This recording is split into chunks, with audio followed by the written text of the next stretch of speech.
안녕하세요, 국토입니다. 오늘도 저희 방송을 찾아주셔서 대단히 감사합니다. 지난 방송을 쉬고 다시 2주 만에 방송 복귀를 했는데 많은 분들이 또 걱정과 또 격려의 문자, 댓글 다시 한번 감사드리고 앞으로도 더 좋은 내용을 통해서 여러분들께 보답하도록 하겠습니다. 자, 지난 시간에 이어서 오늘은 감화병의 2탄, 감화병의 증상, 그리고 감화병의 응급처치 및 치료 방법에 대해서 여러분들과 이야기를 나눠보도록 하겠습니다.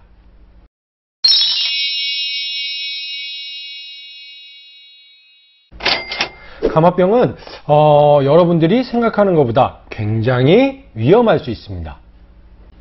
잠수 후에 감화병은 보통 6시간 이내에 90% 정도의 증상이 나타날 수 있다고 이야기하는데 길게는 24시간 내에도 발생할 수 있다고 합니다. 만약에 본인이 다이빙이 조금 이상한 형태의 혹은 미심쩍은 형태의 다이빙이 이루어져서 내가 감화병의 위험에 노출이 되었다고 생각이 되면 감화병의 위험을 생각해 볼 필요가 있게 되겠습니다. 감화병의 증상이 나타나는 사람의 예를 한번 들어보도록 하겠습니다. 사진을 보시게 되면 알레한드로 라모스 마르티네스라고 하는 페루의 잠수 어부인데, 이 사람은 평소에 잠수를 어부로 하는 직업이기 때문에 수익을 위해서 잠수를 하다 보니 어쩔 수 없는 다이빙의 형태가 이루어졌는데, 수심 30m에서 늘 급격히 물 위로 부상해서 몸이 마치 풍선처럼 부풀어서 이런 잠수병이 나타났다고 하는데, 현재는 신체 조직과 결합되어 외과 수술도 불가능한 상태고, 우리가 좀 이따 이야기할 제압 치료를 지속적으로 받아야 되는데 그 또한 많은 경비가 들어서 굉장히 난감해하고 있다고 하는데, 그럼 이러한 감화병의 증상들이 어떤 종류가 있는지 구체적으로 이야기를 나눠보도록 하겠습니다. 방금 전에 사진을 보였듯이 우리가 이러한 감화병에 노출되면 안 되겠죠.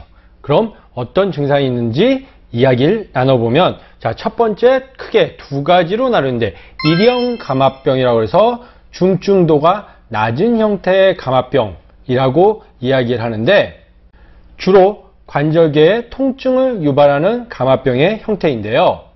통증은 일반적으로 팔이나 다리, 그리고 관절 혹은 근육에서 곧 꺾이고 모이는 장소에 주로 질소거품들이 모여서 근육이나 관절 등의 통증을 지속적으로 유발하게 됩니다. 통증은 날카롭거나 심한 부위에 무엇이 뼛속에 파고드는 것처럼 굉장히 아프게 나타날 수 있는데, 그보다 흔하지 않은 증상으로 가려움이나 피부 반점 혹은 림프절 부종, 발진, 극심한 피로 등의 증상이 나타날 수 있는데, 이거는 다음에 이야기할 이형 감화병보다 다소 위험하진 않지만 그래도 마찬가지로 감화병이기 때문에 여러분들이 주의를 기울이셔야 됩니다. 그 다음 두 번째로는 이형 감화병에서 중증도가 굉장히 높은 위험한 감화병이 있습니다. 자, 이 중증도의 감화병은 주로 대부분 경미한 마비 증상부터 사망에 이를 수 있는 신경계 증상을 주로 야기하는 감화병이 되겠습니다.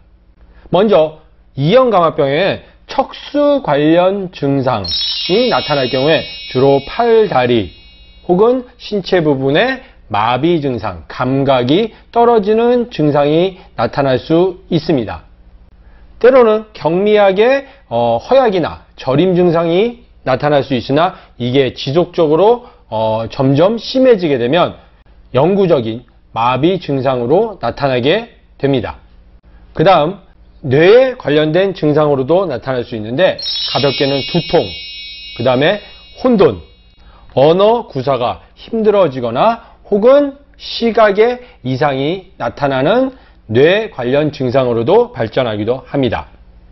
그 다음 뇌의 관련, 그러니까 뇌이라는 건 귀를 이야기합니다. 귀에도 이 중증 2형 감압병이 나타날 수 있는데, 이런 경우에는 심각한 현기증, 왜? 우리 귀는 우리 몸의 균형 감각을 인지하는 기관이기 때문에 뇌의 감압병이 오게 되면 현기증이나 귀울림, 그 다음에 청력을 상실하기도 한다고 합니다. 마지막으로 폐와 관련된 증상으로도 나타날 수 있는데, 정맥을 통해서 질소 방울이 폐로 이동하게 돼서 폐에 관련된 증상을 나타내는데, 기침이나 흉통을 유발하고 호흡 곤란을 악화시키는 경우가 발생하게 됩니다. 그 다음 마지막으로 감압병이 지발효과라고 해서 감압병이 계속 조금씩 누적돼서 나타나는 현상인 이압성 골괴사라고 하는 증상이 있습니다. 실질적으로 우리가 잠깐 다이빙하고 이럴 때는 신경 쓰지 않을 수 있으나, 직업적으로 잠수를 하는 직업 잠수부 같은 경우에는 나도 모르게 조금씩 질소의 방울이 조금씩 누적이 되어서 특히 어깨나 고관절의 뼈 조직에 파괴를 일으켜서 나중에 쉽게 얘기하면 뼈가 썩는 경우가 발생하게 되는 경우가 드물게 있다고 합니다. 이처럼 감압병에 걸리게 되면 굉장히 위험한 증상들이 나타나는데, 이런 위험한 증상이 나타나면 안 되겠죠.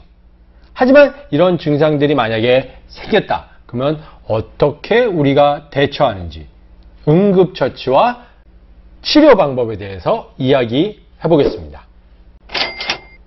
자, 감압병이 생겼을 때 응급조치는 어떻게 하냐? 먼저 환자를 편안한 자세로 눕히고, 그 다음에 감압병의 증상이 맞는지 천천히 확인하면서 A, B, C.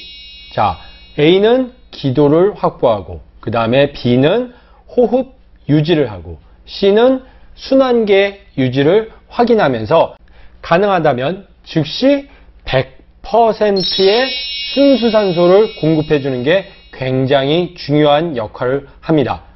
100% 순수산소를 공급함으로 해서 체내에 축적된 질소가 그나마도 배출될 수 있게 도움을 주는 역할을 하기 때문에 굉장히 중요하고, 병원으로 이송하기 전까지 지속적으로 산소 공급을 해준다면 감압병 치료에 굉장히 도움이 됩니다. 그럼 치료는 어떻게 이루어지냐? 고압 챔버라고 하는 고압 산소 치료 시설로 이동하여 감압병을 치료하게 되는데요. 고압 챔버는 뭐냐?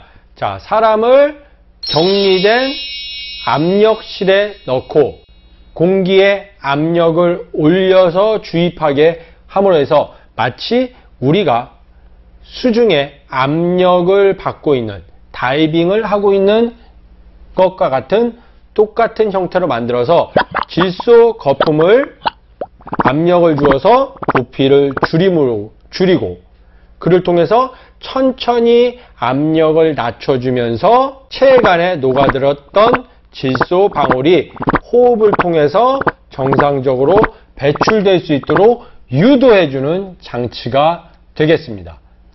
다이빙과 관련한 압력 상해 질환에서 이 제압 챔버는 굉장히 중요한 치료시설이 되겠습니다. 그러므로 여러분들이 다이빙을 가기 전에 내가 다이빙 가는 곳에 혹시 모르니 그 주변에 내가 위험한 상황이 벌어졌을 때 제압 챔버로 가서 치료를 받을 수 있는 시설이 있는지, 있다면 연락처를 미리 확보해 두는 것도 좋은 방법이 되겠습니다. 아울러 이 제압 챔버를 이용하실 때 다소 비용적인 부담이 있을 수 있으니까 여러분들이 가능하다면 다이버 보험을 들어놓는다면 이런 문제가 생겼을 때 부담 없이 안전하게 치료를 받으실 수 있게 될 것입니다.